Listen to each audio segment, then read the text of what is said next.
At this point, I hear a lot of you saying, okay, I get it. That is bad. Investing is good. So that means I need to start investing, right? But then the question is, when is the best time to start investing? And the answer to that is 10 years ago. Why?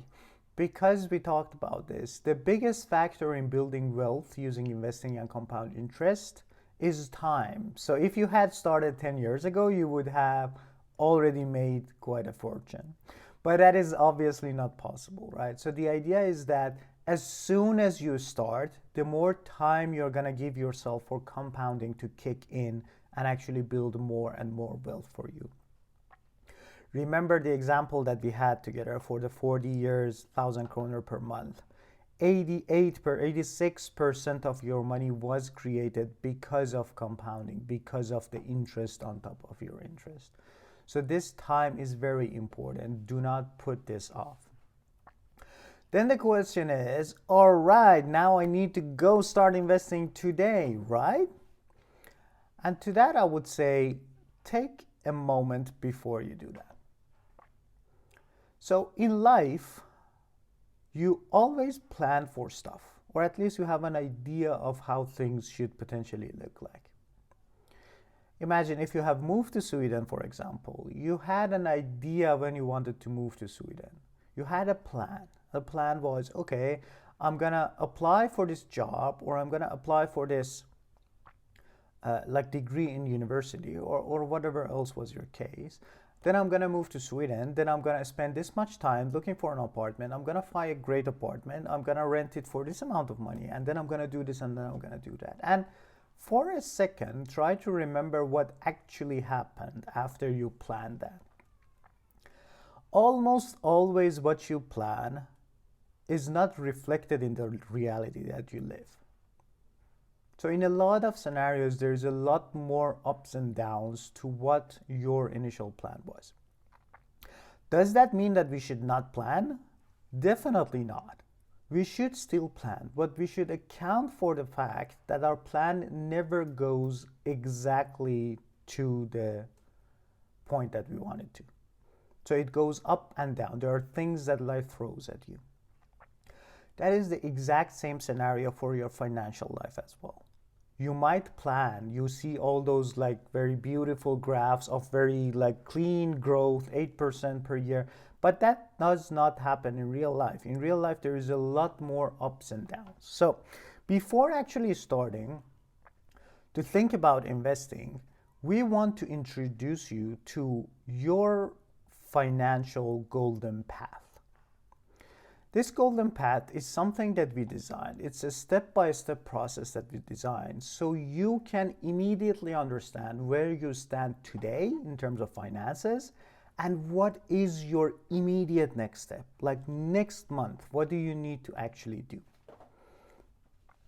I'm going to run through the golden path. In the second part of the course, when you actually get to the Google Sheets, we are going to dive deep into all of these. We are going to actually do most of these steps. We are going to do a step 0, and then we are going to give you an idea of what your golden path looks like exactly with your own numbers, so you fully understand what you need to do. Running through the golden path, step 0 of the golden path is for you to understand your numbers. You need to know your numbers. A lot of people, the majority of people that we talk to, they cannot tell us exactly how much their monthly spend is. They actually need to go look it up. I'm pretty sure it's the same case for a lot of you as well, right? So in Know Your Numbers, there's step 0. We want to get 4 numbers. You want to know your net worth. You want to know your monthly margin, which, as we said before, is income minus expenses, right? Then we want to understand your monthly savings rate. So if you have money left over within your margin, what percentage of your income are you saving on a monthly, saving and investing on a monthly basis? And then the last one is we want to understand how much assets do you have under investment, meaning how much of your net worth is actually growing with the rate of the stock market that we talked about.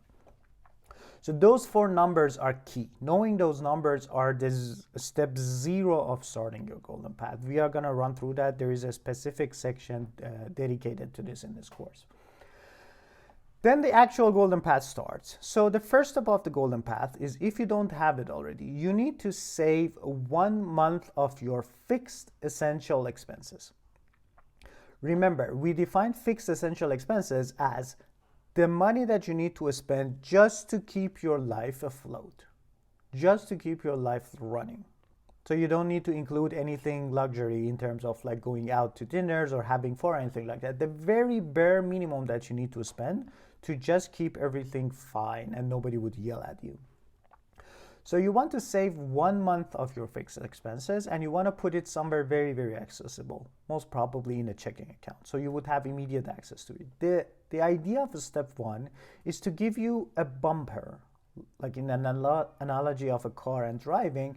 When you have a bumper, if you kind of run into the car in front of you very slowly, if there's a fender bender, then the bumper is there to protect you. So if in a month, for whatever reason, you had to get like a few days of sick leave, so your pay is slightly less, you have this to fall back on. You have this to kind of complement what you didn't get.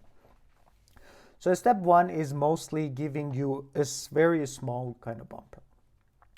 Step 2 is to pay off all of your loans that have an interest rate, except your mortgage. So your mortgage is a completely different beast, right? So usually the interest rates on a mortgage is lower and the time horizons are longer. And it's quite difficult to think about paying it off at this point in time, right? So if we put mortgage aside, other than mortgage, any other type of loans that you have with an interest rate that is higher than your mortgage, which is almost all other debts, we want to pay off all of those. And keep in mind, this is a step 2. This is very important because we talked about this. Any loan is compound interest working against you. So we cannot start investing and we cannot start growing our wealth before cutting down all the compound interest that is working against us. So we first need to stop the bleeding and then need to start building up on top of it. So step 2 is pay off any high interest loan that you have except your mortgage. Step 3 is to take your step 1 to a higher degree. So now you want to save 3 to 6 months of your fixed expenses, which we call an emergency fund. As the name suggests, this is a much bigger protection for you. So this is in case of, for whatever reason, if you lose your job in any point in time, then you have 3 to 6 months of your fixed expenses saved, so you are not worried about making a decision immediately. You are not gonna put yourself in a position that you make a decision that you would regret later on. Because now you have this emergency fund to fall back on, right? So if step 1 was your bumper in the driving analogy, this would be your airbag. So if there is a much larger accident or a problem or issue that comes your way, then this protects you from some dangerous stuff, from making decisions that you don't want to make. So these 3 to 6 months of fixed expenses would be kept in a savings account. So savings account, as you may know, is different from a checking account. The difference is that you would get some level of interest on top of the money that you put in a savings account. That interest is usually low. So right now in the beginning of 2025, it's around 3% or so, maybe even less. But that varies. So the idea of this is that it's going to protect you against inflation.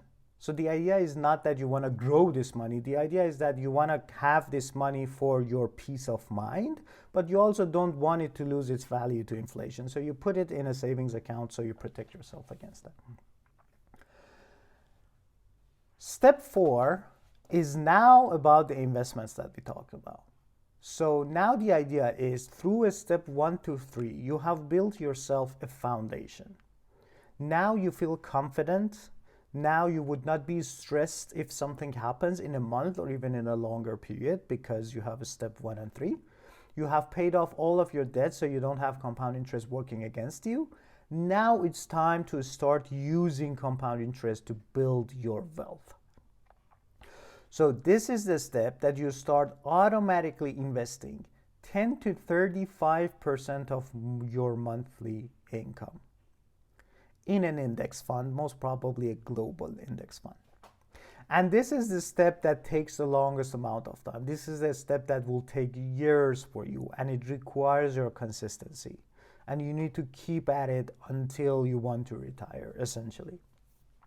Right?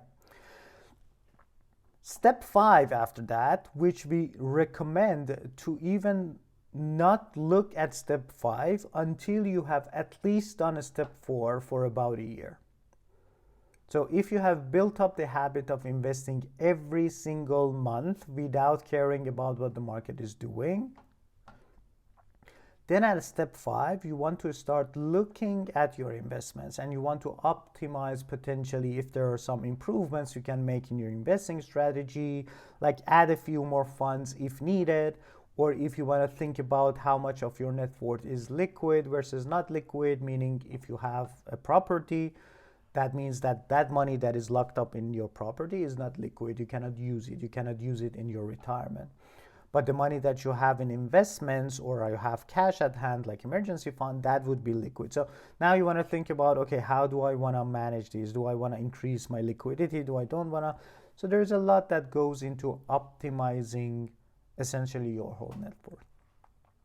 And this is the part that some people start looking into other investments, slightly riskier investments as well. So if you want to keep like 95% of your investments in an index fund, that's fine. And if you want to play around with 5% and start trying out to buy, I don't know, individual stocks or other types of investments potentially, that's where you need to do it. Keep in mind, do not do this before step 5.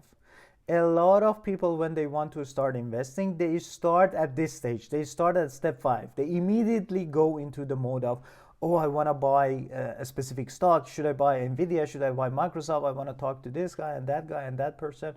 And then you're going to like run into a bunch of bad advice online usually.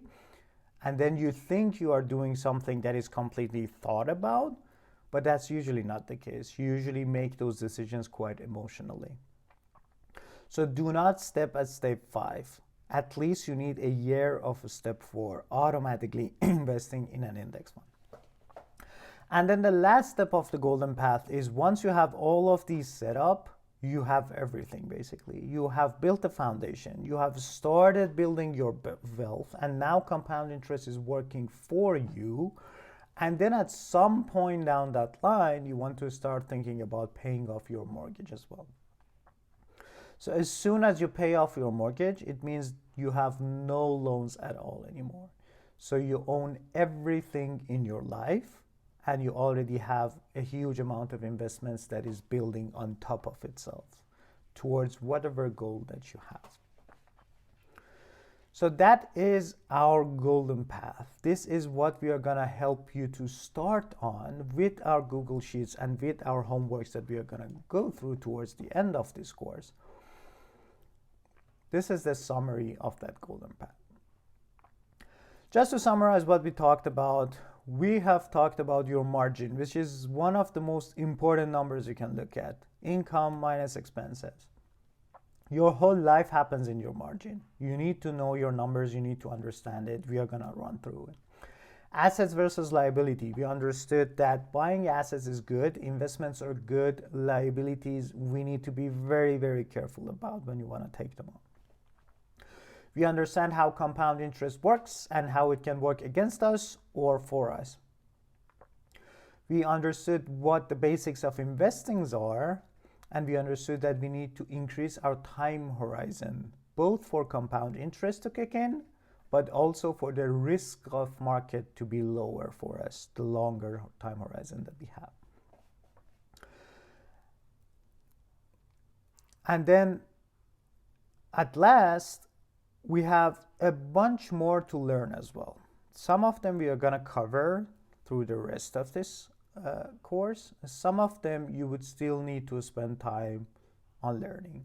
But keep in mind, the majority of the things that you need, you are going to get at the end of this course. Like 85 to 90% of what you need to get you started and to get you far. I told you, like up until like a 10 to 15 million kroner, you almost don't need more than that. So what's left to learn for you is to know your numbers. That's going to come up in the course. So keep tuned for that. Then you need to plan your financial life. You need to set goals and you need to have strategies to reach your goals. Again, that's another part of the rest of the course, to set your goals. We have how to get out of debt as well, which is not be fully covered in this scenario. It's going to be mentioned in the Google Sheets and it's going to be in your path if you already have debt outside of your mortgage. But there are multiple ways that you can go about paying off your debt as well. And then you need to think about, how do I optimize my margin? So if you do the last part of this course and you know your numbers and you actually see the 4 numbers that we talked about and you realize your margin is low, then you need to think about, okay, how do I increase that margin? And then we are going to give you an exact framework of how to think and reason about large purchases in your life in accordance to the financial goals that you're setting.